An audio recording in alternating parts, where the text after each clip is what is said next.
Unidad 4, electroneumática y electrohidráulica. 4.1 Elementos eléctricos básicos. Botón pulsador, selectores, indicadores luminosos y acústicos. En primer lugar tenemos el botón pulsador. Estos pequeños pulsadores son de 1 a 4 o puede ser uno simple. Por cada lado, en el caso de los 1 a 4, estos son bastante económicos y se pueden pinchar directamente en una palanca de un prototipo o protoboard.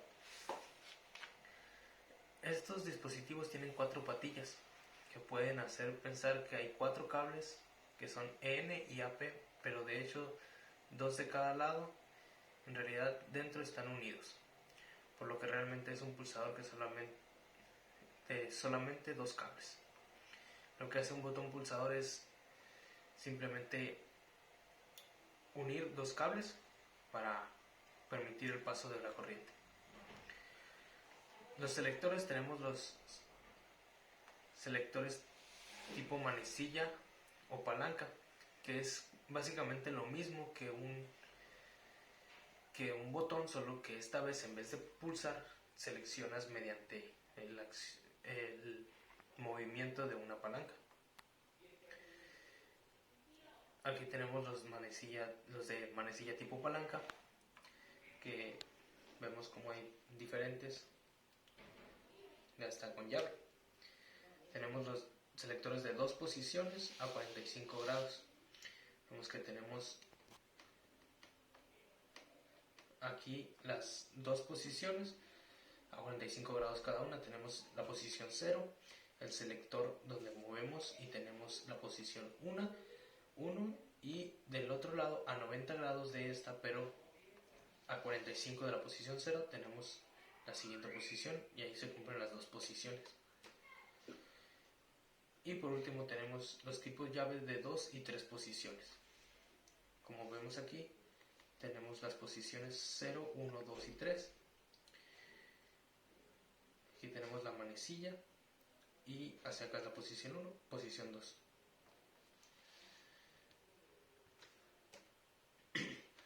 Los indicadores luminosos y acústicos.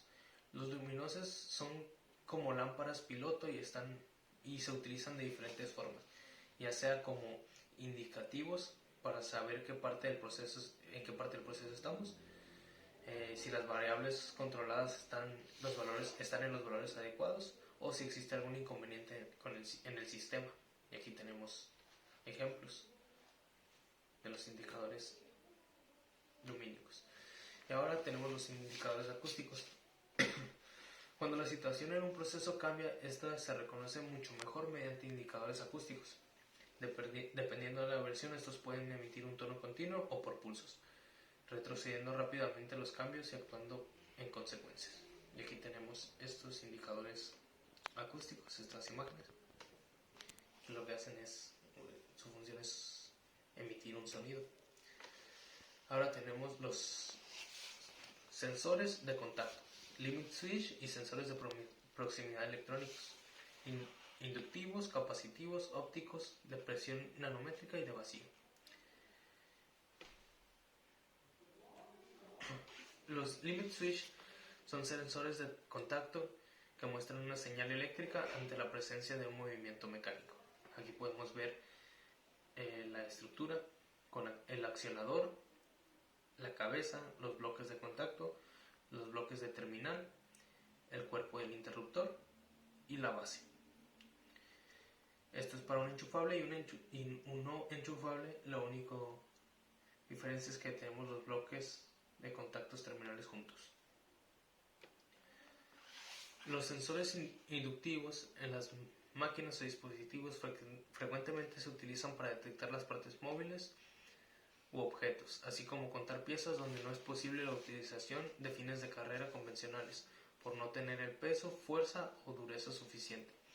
En este caso se utilizan los sensores inductivos. Aquí tenemos la estructura de cómo están diseñados, con salida NPN y salida PNP.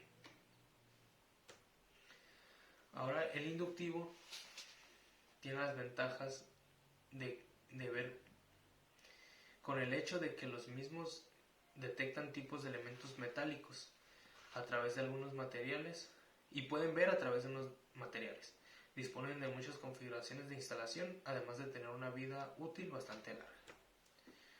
Los sensores ópticos u optoeléctricos es un dispositivo eléctrico responsable que responde a los cambios de la intensidad de luz, visible o no visible, que inciden sobre el mismo. Estos detectores se les individualiza con distintos nombres según sea la naturaleza del tipo de sensado, y a su vez los distintos fabricantes agregan variantes a su propia denominación. Los sensores de presión nanométrica es un instrumento compuesto por un elemento detector de presión con el que se determina la presión real aplicada al sensor, utilizando distintos principios de funcionamiento y otros componentes que convierten esta información en una señal de salida. 4.3 Relevadores y temporizadores. Un relevador en la mayoría de las es un dispositivo que mediante una reacción eléctrica,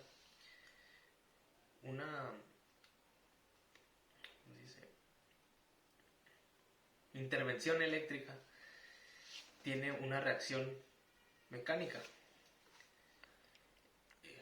Los relés son utilizados para procedimientos de señales y también para el control remoto de los circuitos que transportan corrientes elevadas. Es un interruptor accionado electromagnéticamente para determinar capacidades de conexión. Aquí tenemos las partes terminales, la bobina, el núcleo, una armadura, los contactos normalmente cerrado, el común y el normalmente abierto. En estas dos patillas es donde se conecta la corriente, la electricidad, y en estas tenemos el común, ahí va conectado, y acá pondremos lo que viene siendo la salida para accionar la salida de la corriente. Lo que viene haciendo esto es que cuando por aquí llega señal o electricidad, la bobina se acciona y el núcleo o la jala este pedazo de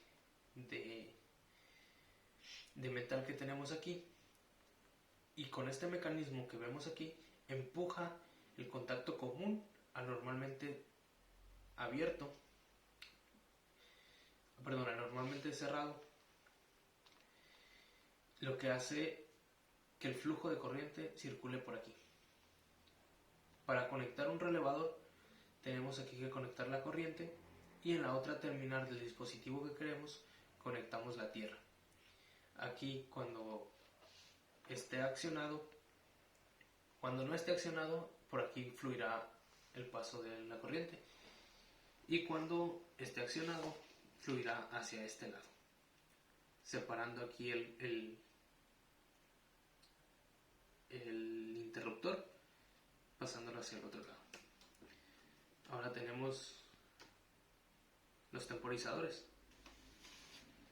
Tenemos temporizadores de conexión, desconexión, eléctricos, neumáticos, mecánicos y térmicos.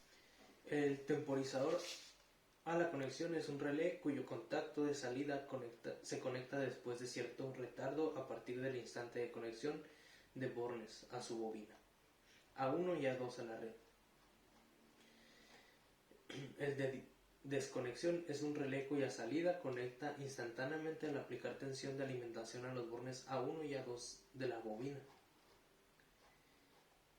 El temporizador electrónico es un relevador de tiempo de 3 revoluciones por minuto. Los relevadores de tiempo poseen una elevada capacidad de conexión.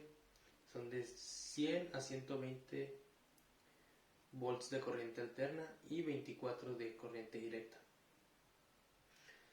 Son relevadores on delay, retraso a la excitación, y tienen una gran cobertura de tiempo que va de 1 segundo hasta 10 horas.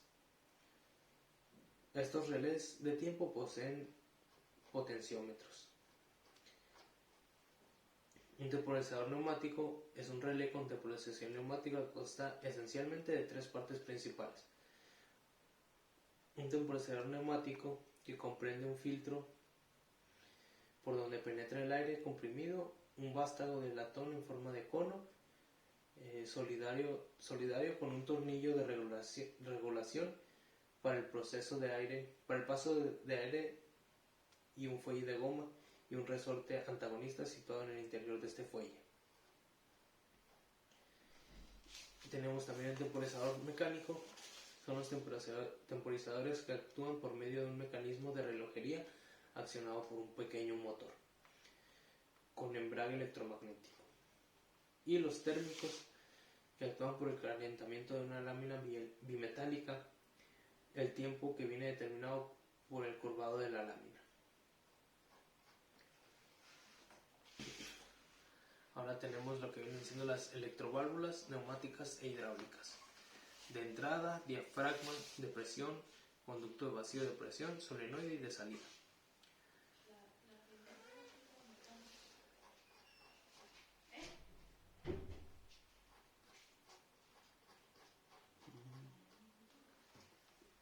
Y por último tenemos los circuitos de control eléctrico para neumática e hidráulica.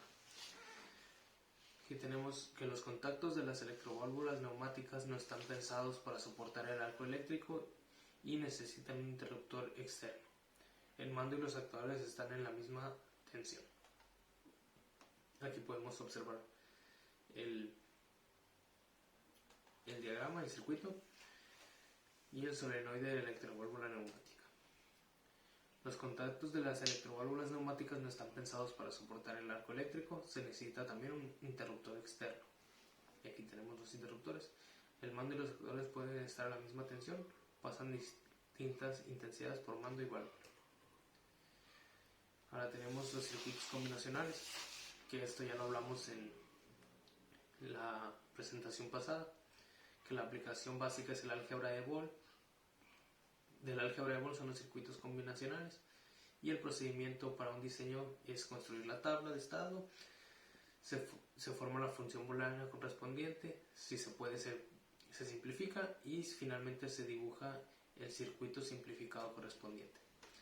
Ahora tenemos los circuitos secuenciales,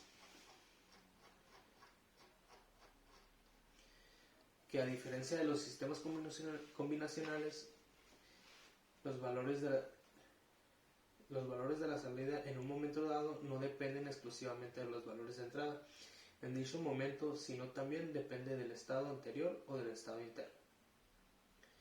El sistema secuencial es más simple es el biestable, de los cuales el tipo D o cerrojo es el más utilizado.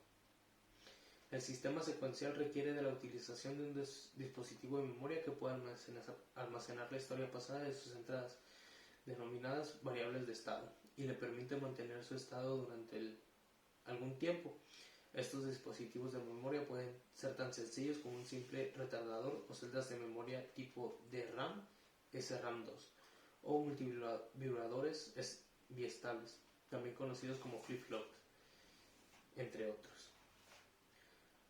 En todos los sistemas secuenciales nos encontramos con un conjunto finito n de variables de entrada, un conjunto finito m de estados internos. De aquí de los estados secuenciales también se han denominados autómatas finitos. Estos estados proporcionan m variables internas y un conjunto finito p de funciones de salida.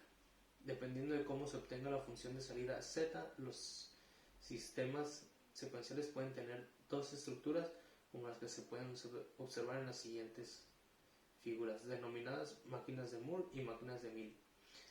Aquí tenemos el sistema combinacional y el sistema de memoria. Este es el sistema de máquinas de Moore y este es el sistema de máquinas de Mille. Y estas son las fuentes de información. Y es todo por la presentación.